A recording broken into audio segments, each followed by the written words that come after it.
परमात्मने नमः। अथ द्वितीयोऽध्याय सांख्ययोग। संजय उवाच तं तथा कृपयाविष्टमश्रुपूर्णाकुलेक्षणं विषीदन्तमिदं वाक्यमुवाच मधुसूदनः। द्वितीय अध्याय प्रथम श्लोकरे संजय कहिले, एपरि करुणाविष्ट एवं अश्रुपूर्ण व्याकुल नेत्र शोकाकुल अर्जुन को भगवान मधुसूदन कहिले। श्री भगवान उवाच कुतस्त्वाकस्मलमिदं विषमे समुपस्थितम् अनार्यजुष्टमास्वर्ग्यमाकीर्तिकरमर्जुन। द्वितीय अध्याय द्वितीय श्लोकरे श्री भगवान कहिले, हे अर्जुन, तुमको एही असमୟରେ ଏହି ମୋହ କେଉଁଠୁ ଆସିଗଲା? କାରଣ ଏହା ଶ୍ରେଷ୍ଠ ପୁରୁଷମାନଙ୍କ ଦ୍ୱାରା ଆଚରିତ ନୁହେଁ କିମ୍ବା ସ୍ୱର୍ଗ ପ୍ରଦାୟକ କି କୀର୍ତ୍ତିଦାୟକ ମଧ୍ୟ ନୁହେଁ। କ୍ଳୈବ୍ୟଂ ମାସ୍ମଗମଃ ପାର୍ଥ ନୈତତ୍ତ୍ୱୈଜ୍ୟପପଦ୍ୟତେ କ୍ଷୁଦ୍ରଂ ହୃଦୟ ଦୌର୍ବଲ୍ୟଂ ତ୍ୟକ୍ତ ତିଷ୍ଠ ପରନ୍ତପ। ଦ୍ୱିତୀୟ ଅଧ୍ୟାୟର ତୃତୀୟ ଶ୍ଲୋକରେ ଭଗବାନ କହୁଛନ୍ତି, ହେ ଅର୍ଜୁନ, ନପୁଂସକତା ପ୍ରାପ୍ତ ହୁଅ ନାହିଁ। ତୁମ ପକ୍ଷରେ ଏହା ଉଚିତ ନୁହେଁ। ହେ ଶତ୍ରୁତାପନ, ହୃଦୟର ତୁଚ୍ଛ ଦୁର୍ବଳତା ତ୍ୟାଗ କରି ଯୁଦ୍ଧ କରିବାକୁ ଠିଆ ହୋଇଯାଅ। अर्जुन उवाच कथं विस्ममहं संख्य दृढं च मधुसूदन इषुभिः प्रतिजोत्स्यामि पूजाहारव वरिसूदन। द्वितीय अध्याय चतुर्थ श्लोकरे अर्जुन कहउछन्ति, हे मधुसूदन, रणभूमि रे भीष्म पितामह और द्रोणाचार्यଙ୍କ विरुद्धरे मु किपरि बाण मारी लड़िबी? कारण हे हरिसूदन, ए दुहि मोर पूजनीय। गुरु न हत्वा हि महानुभावान् श्रेय भक्तुं भक्ष्यमपि लोके हत्यर्थकामस्तु गुरुनिहैव भुञ्जीय भोगान् रुधिर प्रतिग्धानम्। द्वितीय अध्याय पंचम श्लोकरे अर्जुन कहउछन्ति भगवान को, एही महानुभाव मो गुरुजन मानक मारिबा अपेक्षा मुह लोकरे भिक्षाटन द्वारा जीविका निर्वाह करिबा कल्याणकर बोली मन करुछि। कारण गुरुजन मानक मारिले इह लोकरे सेमानक रक्तसिक्त होइथिबा अर्थ और कामरूप भोग सामग्री हित भोग करिबि।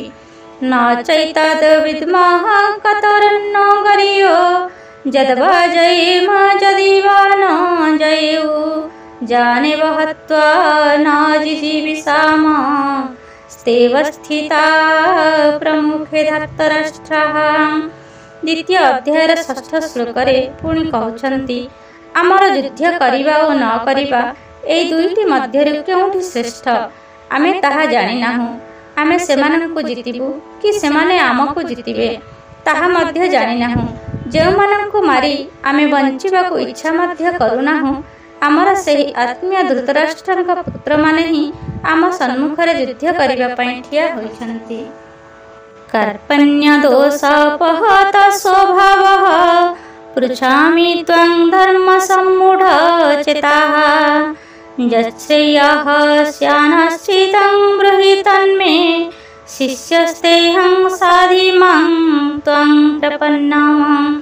द्वितीय अध्यायर सप्तम श्लोकरे अर्जुन पुणी कहउछन्ति, का पुरुषता पूर्व रूपक दोष हेतु नष्ट स्वभाव तथा धर्म विषय मोहित चित होइथिबा मु आपणଙ୍କୁ पचारुछि। मो पक्षरे कौन करिबा निश्चिंत कल्याण कर ताहा मते कहंतु। कारण मु आपणଙ୍କର शिष्य, मो परि शरणागत को आपण उपदेश दियंतु। नहि प्रपश्यामि ममापनुद्याद् जच्छोकमुच्छसनमिन्द्रियाणाम् अवाप्य भूमा वसपत्नामृधं राज्यं सुराणामपि चाधिपत्यं। द्वितीय अध्यायर अष्टम श्लोकरे पुणी कहउछन्ति अर्जुन, इह लोकर निष्कंटक धनधान्य संपन्न राज्य एवं देवता मानकर आधिपत्य पाइगले मध्य मु मोर इंद्रिय मानकु शुष्क करि देउथिबा शोक को दूर करिबा परि कौनसी उपाय देखि पारब नाही। संजय उवाच एवमुक्त्वा ऋषिकेशं गुडकेशः परन्तप न जस्य इति गोविन्दमुक्त्वा तृष्णावद्भुवः। द्वितीय अध्यायर नवम श्लोकरे संजय धृतराष्ट्रଙ୍କୁ कहउछन्ति, हे राजन, निद्राजयी अर्जुन अंतर्यामी श्रीकृष्ण महाराजଙ୍କୁ एपरि कहिले ओ श्री गोविंद भगवान को युद्ध करिबि नाही बोली स्पष्ट भावरे कहिदेई चुप होइगले। तमुवाच हृषिकेशः प्रहसन्निव भारत सेनयोरुभयोर्मध्ये विषीदन्तमिदं वचः। द्वितीय अध्यायर दशम श्लोकरे कहउछन्ति, हे भरतवंशी धृतराष्ट्र, अंतर्यामी श्रीकृष्ण परमात्मा दुई सेनांक मध्यरे शोक करुथिबा सेई अर्जुनଙ୍କୁ स्मितहास करी कहिले। श्री भगवान उवाच, अशोच्यानान्वाशोचस्त्वा प्रज्ञावदंश्च भाससे गतासूनागतांशुश्च नानुशोचन्ति पंडिताः। द्वितीय अध्यायर एकादशतम श्लोकरे श्री भगवान कहउछन्ति, हे अर्जुन, जहांक पई शोक करिबा उचित नुहे सेमानंक पई शोक करुछ एवं पंडितंक परि कथा कहउछ। किंतु सुन, जहांकर प्राण चली जाइछि सेमानंक पई एवं जहांकर प्राण जाई नाही सेमानंक पई मध्य पंडित माने शोक करंती नाही। न तेवहं जतु नासं न त्वं निमे जनाधिपः न चैव न भविष्यामः सर्वे वयमतः परम्। द्वितीय अध्यायर द्वादशतम श्लोकरे पुणी कहउछन्ति भगवान, एपरि नुहे जे कौनसी कालरे मु नथिली कि तुमे नथिल कि एही राजा माने नथिले, पुणी एपरि मध्य घटिब नाही जे भविष्यतरे आमे समस्ते रहिबा नाही। देहिनोऽस्मि यथा देहि कौमारं यौवनं जरा तथा देहान्तर प्राप्तिर्धिरस्तत्र न मुह्यति। द्वितीय अध्यायर त्रयोदशतम श्लोकरे भगवान कहउछन्ति, जेपरि एही देहरे जीवात्मार बाल्यावस्था यौवनावस्था और वृद्धावस्था होइथाए सेहीपरि अन्य शरीर मध्य प्राप्त हुए। सेही विषय रे धीर पुरुष मोहग्रस्त हुअन्ति नाही। माता स्पर्शास्तु कौन्तेय शीतोष्ण सुख दुःखदाः आगमापायिनो नित्यस्तं स्थितिख्यसु भारत।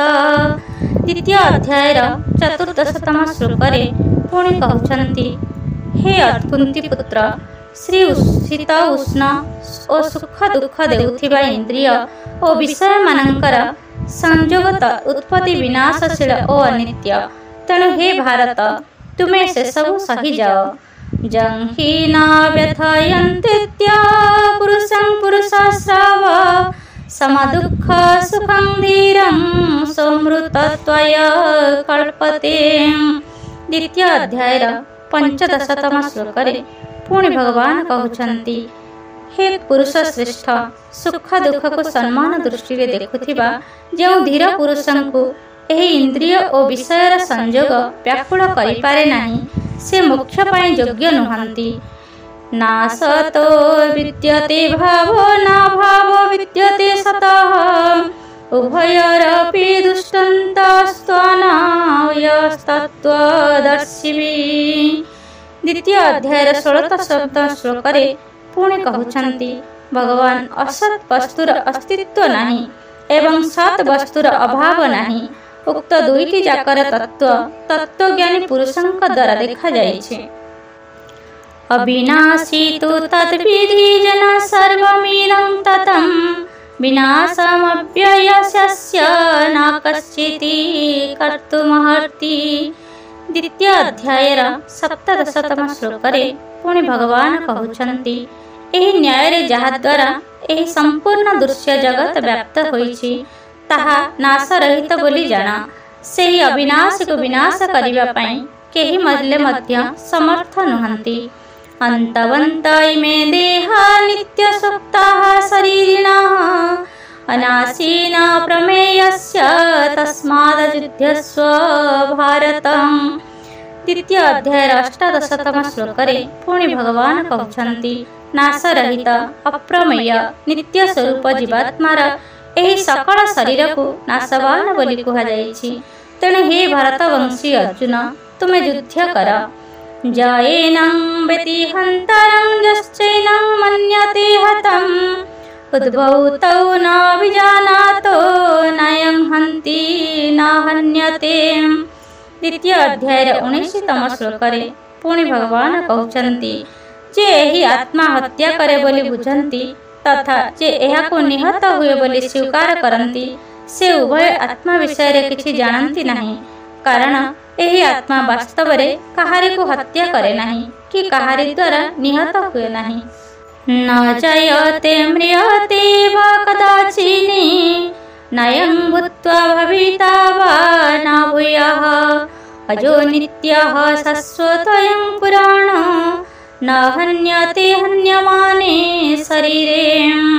द्वितीय अध्याय 20तम श्लोक पुणी भगवान कहउचंती एही आत्मा कौनसी काल रे भी जन्म हुए नहीं कि मरे नहीं तथा यह उत्पन्न होई पुणी आउ थरे उत्पन्न हेबा कथा मध्य नहीं, कारण यह हेउची अजन्म नित्य सनातन एवं पुरातन शरीर सहित होई जिबा परे मध्य यह निहत हुए नहीं। वेदा विनाशिनं नित्यं जयनामजमव्ययं कथं स पुरुषः पार्थं कं घातयति हन्तिकम्। द्वितीय अध्याय 21तम श्लोक पुणी कहउचंती भगवान हे पृथापुत्र अर्जुन जो पुरुष एही आत्मा को अविनाशी नित्य अजन्म और अव्यय बोली जानती से किपरि काहाको मराइबे बा निजे मरिबे। वासंसि जीर्णानि यथा विहाय नवानि गृह्णाति नरोपराणि तथा शरीराणि विहाय जीर्णान्यनानि संजाति नवानि देहि। द्वितीय अध्याय 22तम श्लोक पुणी भगवान कहउचंती मनुष्य जेपरि पुराणा वस्त्र त्याग करी अन्य नूतन वस्त्र ग्रहण करे जीवात्मा सेहिपरि पुरातन शरीर गुड़िक त्याग करी अन्य नूतन शरीर गुड़िक ग्रहण करिथाए। नैनं छिन्दन्ति शस्त्राणि नैनं दहति पावकः न चैनं क्लेदयन्त्यपो न शोषयति मारुतः। द्वितीय अध्याय 23तम श्लोक पुणी कहउचंती भगवान एही आत्मा को कौनसी शस्त्र भी काटी पारे नहीं, अग्नि एहाको जलाई पारे नहीं, जल एहाको भिजाई कि सढ़ाई पारे नहीं एवं वायु एहाको सुखाई पारे नहीं। अच्छेद्य मदाय माकृत्य शस्यैव च नित्यः सर्वगतः स्थाणुरचलयं सनातनः। द्वितीय अध्याय 24तम श्लोक पुणी भगवान कहउचंती एही आत्मा अच्छेद्य अदाह्य अक्लेद्य नि ओ निसंदेह अशोष्य अटे तथा यह हेउछि नित्य सर्वगत स्थिर ओ अचल ओ सनातन। अव्यक्तयमचिन्त्ययमविकार्ययमुच्यते तस्मादेवं विदितैनं नानुशोचितु महर्षि। द्वितीय अध्याय 25तम श्लोक पुणी कहउचंती भगवान एही आत्मा अव्यक्त यह अचिंत्य एवं यह को विकार रहित कहा जाए। तेणु हे अर्जुन एही आत्मा को उपरोक्त प्रकार जानी तुम्हें शोक करिबा उचित नुहे। अथ चैनं नित्यजातं नित्यं वा मन्यसे मृतं तथापि त्वं महाबाहो नैवं शोचितु महर्षि। द्वितीय अध्याय 26तम श्लोक पुणी कहउचंती भगवान पक्षांतर जदि तुमे एही आत्मा को नित्य जन्म हेउछि एवं नित्य मरुछि बोली स्वीकार करुथा तथापि हे महाबाहु तुमे एपरि शोक करिबा उचित नुहे। जतस्य हि ध्रुवो मृत्युध्रुवं जन्म मृतस्य च तस्माद् परिहार्यर्थे न त्वं शोचितु महर्षि। द्वितीय अध्याय 27तम श्लोक पुणी कहउचंती भगवान एही मान्यता अनुसार जन्म होइथिबा लोकर मृत्यु निश्चिंत एवं मरिथिबा लोकर जन्म निश्चिंत। एही हेतु मध्य जहा अनिवार्य सेही विषय रे तुमे शोक करिबा उचित नुहे। अव्यक्तादीनि भूतानि व्यक्तमध्यानि भारत अव्यक्तनिधनान्यैव तत्र का परिदेवना। द्वितीय अध्याय 28तम श्लोकरे पुणी भगवान कहउछन्ति, हे अर्जुन, समस्त प्राणी जन्म हेबा पूर्वरु अप्रकट होई रहिथांती एवं मृत्यु परे मध्य अप्रकट होई जांती। सेमाने केवल एही मध्यवर्ती काଳରେ ହିଁ प्रकट हुअन्ति एवं स्थितिरे शोक करिवा काहिंकी। आश्चर्यवत् पश्यति कश्चिदेनामाश्चर्यवद् वदति तथैव चान्यः आश्चर्यवचैनमन्यः शृणोति श्रुत्वाप्यनं वेद न चैव कश्चित्। द्वितीय अध्याय 29तम श्लोकरे पुणी भगवान कहउछन्ति, कौनसी जड़े महापुरुष ही एही आत्मा को आश्चर्य परि देखन्ति एवं सेहीपरि अन्य केही महापुरुष एहाकु तत्वर आश्चर्य परि वर्णना करन्ति तथा अन्य केही अधिकारी पुरुष एहाकु आश्चर्य परि सुनन्ति एवं केही केही सुनि मध्य एहाकु जानि पारन्ति नाही। देहि नित्यमध्ययं देहे सर्वस्य भारत तस्मात् सर्वाणि भूतानि न त्वं शचितुमर्हसि। द्वितीय अध्याय 30तम श्लोकरे पुणी भगवान कहउछन्ति, हे अर्जुन, एही आत्मा समस्तଙ୍କ शरीररे सर्वदा अवध्य। तेणु सकल प्राणीଙ୍କ ପାଇଁ कौनसी भी प्राणी ପାଇଁ तुमे शोक କରିବା उचित नुहे। स्वधर्ममपि च वीक्ष्य न विकम्पितो महर्षि धर्म्याधियुद्ध्यार्चयन्यत् क्षत्रियस्य न विद्यते। द्वितीय अध्याय 31तम श्लोकरे पुणी कहउछन्ति भगवान, निजर धर्म दृष्टिरु भी तुमे भय करिबा उचित नुहे, कारण क्षत्रिय निमंते धर्ममय युद्ध ठारू बड़ी कल्याणकर कर्तव्य आउ किछि नाही।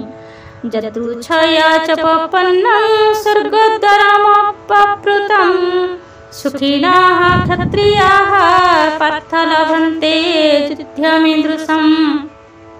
द्वितीय अध्याय 32तम श्लोकरे पुणी भगवान कहउछन्ति, हे पार्थ, स्वतः प्राप्त होइथिबा एवं उन्मुक्त स्वर्गद्वार रूपक एहिपरि युद्ध भाग्यवान क्षत्रिय माने ही लाभ करन्ति। अथ चेत्त्वमिमं धर्म्यं संग्रामं न करिष्यसि ततः स्वधर्मं कीर्तिं च हित्वा पापमवाप्स्यसि। द्वितीय अध्याय 33तम श्लोकरे पुणी भगवान कहउछन्ति, जदि तुमे एही धर्ममय युद्ध न करिब तेबे स्वधर्म और सुजस हराई पापर भागीदारी हेब। अकीर्तिं चापि भूतानि कथयस्यन्ति ते व्ययम् संभाव्यतस्य च कीर्तर्मणा दतिरिच्यते। द्वितीय अध्याय 34तम श्लोकरे भगवान पुणी कहउछन्ति, समस्त दीर्घकाल धरि तुमर अपकीर्ति भी आलोचना करिवे एवं सम्माननीय पुरुष मानक निमंते अपकीर्ति हेउछि मरणरु बळि मध्य दुःखदायक। भयाद्रणादुपरतं मंस्यते त्वं महारथः जेसां च त्वं बहुमतो भूत्वा दास्यसि लाघवम्। द्वितीय अध्याय 35तम श्लोकरे पुणी भगवान कहउछन्ति, ଯେଉଁମାନଙ୍କ ଦୃଷ୍ଟିରେ ତୁମେ ବିଶେଷ ରୂପେ ସମ୍ମାନିତ ହୋଇସାରିଛ ସେମାନଙ୍କ ଦୃଷ୍ଟିରେ ବର୍ତ୍ତମାନ ହୀନ ହୋଇଯିବ। ସେହି ମହାରଥୀମାନେ ମନେ ମନେ କରିବେ ତୁମେ ଭୟଭୀତ ହୋଇ ଯୁଦ୍ଧରୁ ଓହରିଗଲ।